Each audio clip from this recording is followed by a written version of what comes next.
All right, we're gonna start a new video here. This is about the Jeeps that I've got, and you can see that there's two here. There's one outside the garage and one inside the garage.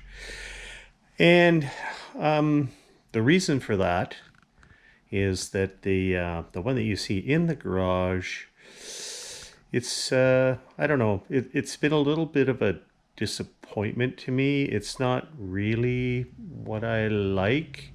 When you look at it, and this is where my son and I argue all the time, is that he thinks it looks pretty cool because it's got a 3-inch lift on it, and the tires are, or the wheels, these are just 235 or 75 wheels, but they're offset. The rims are offset, and that gives it that really cool look. They stick out. The 3-inch lift is really cool too. Blah blah blah. Anyways, the body's it's going to be rusty underneath the cladding that's on it. You can see that this Jeep was heavily modified for some real serious off-roading.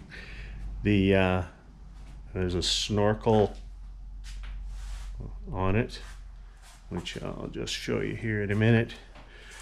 There you go. There's a snorkel. It was way up high, and then all it is ABS pipe, but it moves the air filter right here from over on the other side to there. We're missing a few things. There's no fan shroud on it.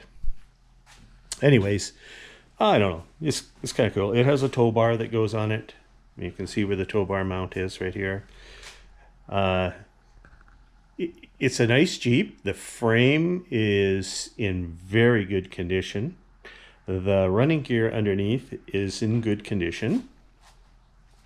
This is the 6-cylinder 5-speed, which is very popular for these YJ Wranglers. But being an older person that I am, I don't really like standard transmissions, even though that's what's the most popular in these. By the way, I'm fixing the power steering pump right now. It had a leak in it. I've got a new reservoir for it, and I'm going to put it on here properly. So as soon as I get my belt today, I can finish this job up. That's why the tools are sitting here on the fender here. Anyways, I've rebuilt the doors, meaning I have new gaskets everywhere. The liners for the windows are all new. Everything's been painted, primed. You can see the primer on it. New hinge pins, new door handles, inside and out. Okay, I mean, they work pretty good, eh? This door doesn't have a panel on it, never did, but you can see that I've done some work on the mechanism and whatnot. Yeah, new door handles. Yeah.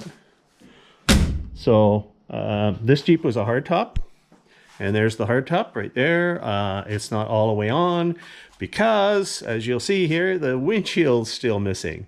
So the plan was to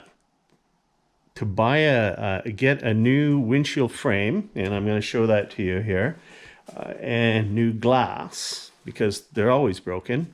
So this is the new windshield frame and new glass, and it's painted white because it's supposed to go on this Jeep out here.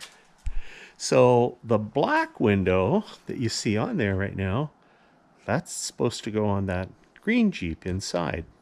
So I have to do, the reason I installed this window on here was so that I could drive it to the shop to have an inspector. Basically, I wanted the shop to tell me what's wrong with this one. There's something wrong with every Jeep, so it seems. However, I like this one. This is my favorite one. This is a 92. It is factory original. Factory rims, no lift kit on it. As you can see, the fender flares and the running boards are all You can see the rust on the body, but the fender flares and the everything is absolutely original. That top is not original. It is a new top, but this Jeep always had a top on it. Okay. In its 30 some odd years, it probably went through a few tops, but this is a Smitty built top on here, and it's in very good condition.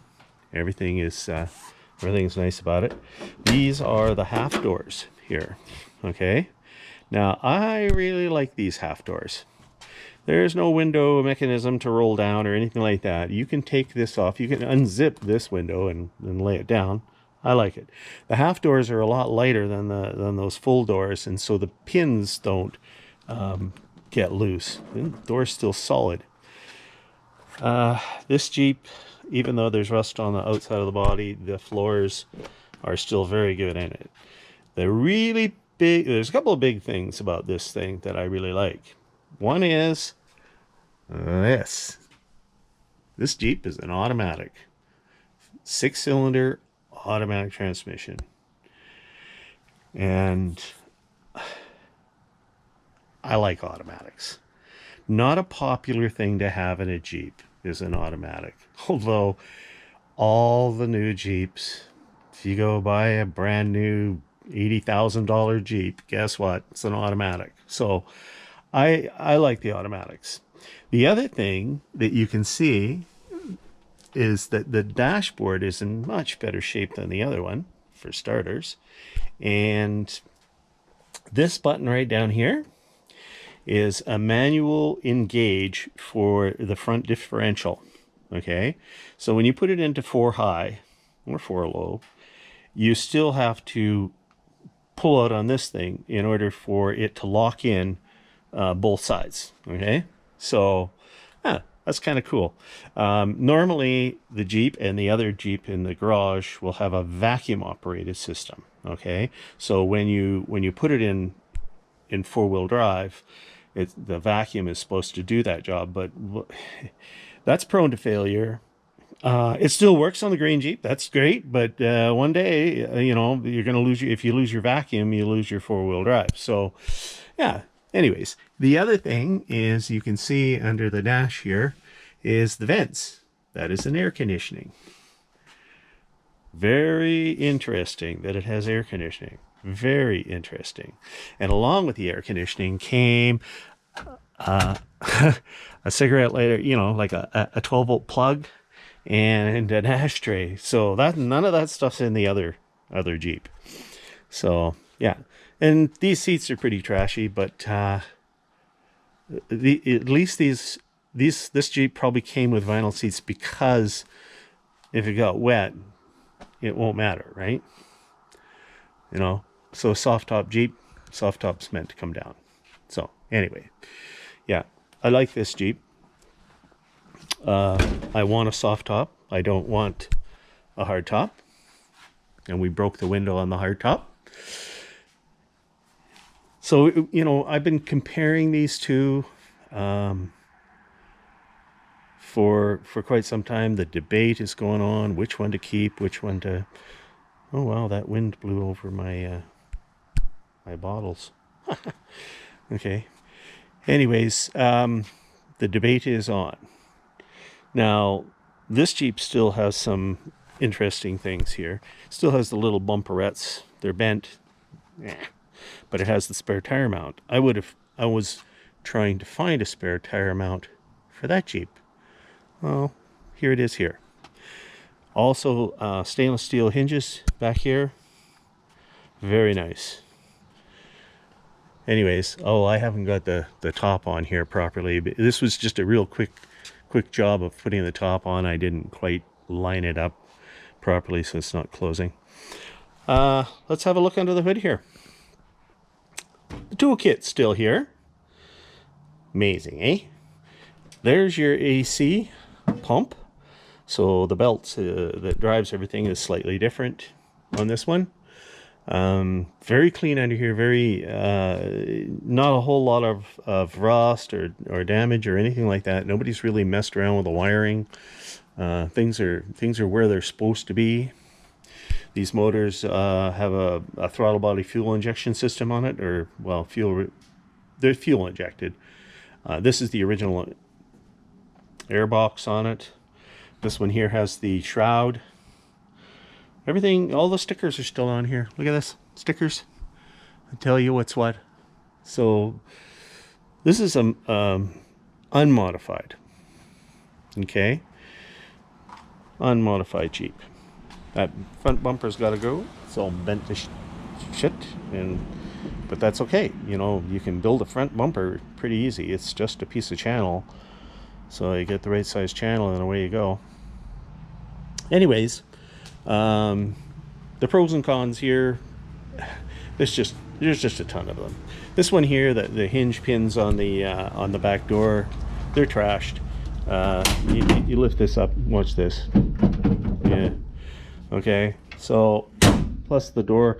It looks like if there was a spare tire on here, it looks like somebody backed into somebody or something hit it because it cracked the actual metal. So, you know, not happy about that. Now, I know what you're saying. You know, the parts from the 92 could go on the 95, and then all is good, right? Well, yeah, that could be done. But then again, we still have a standard transmission in here. Okay. So you can see the difference in the dashboard here. It's pretty messy, and the radio is ripped out, and those heater controls sort of work. You know, there's more holes in the floor in this one. Somebody pop riveted yeah, anyways. I'm missing the horn button. The fuel gauge doesn't work in either of the Jeeps. This one here is got dirt and mud everywhere. I've done a lot of cleaning on it to get rid of the dirt and the mud.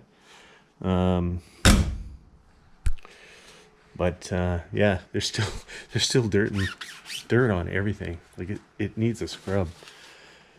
So what I'd like to do here is actually sell this Jeep and use the money to really do a number on the other Jeep. It needs the rear of the frame on the 92 where the shackles, and you can actually see it if I go out here. You can look right at it. It has been welded very poorly.